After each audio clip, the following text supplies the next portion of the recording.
E mora pak për zemre këtë emisionin, ta relaksojmë situatën. Bëhet në vetur emisioni, përgjegjësia imja si gazetare dhe juja si profesoresh mbi gjitha, po edhe si zyrtare shtetërore, është që të edukojmë së bashku dhe sensibilizojmë për mënyrën se si vozitet në për qytet. Pashka se tash na kanë qitë të kamerat e Big Brotherit në për qytet, tregome gabimin që ke bën me vetur edhe që nuk e përsërit më.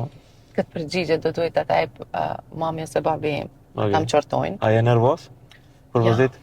Prap tash unë nuk duhet ta bëj. Unë nuk duhet ta them këtë, hiç s'm ka hije. Spari si një nën që duhet t'i ruajmë fëmijët e vet. Edhe më e rëndësishmja kemi një përvojë shumë të hidhur, domethënë me pasoja jetike, dhimbje që nuk përshkruhet me fjalë, që pikrisht në komunikacion, edhe du t'jam shembulli më i mirë tani për ta. Por nuk mund të them që jam shumë e disiplinuar, kjo do të ndryshon.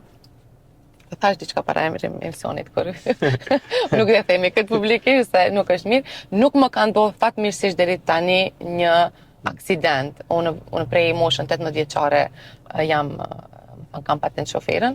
Nuk më ka ndodhur një aksident, por uroj mos të më ndodh, por e di se duhet të disiplinohem pak sa i përket respektimit të komunikacionit.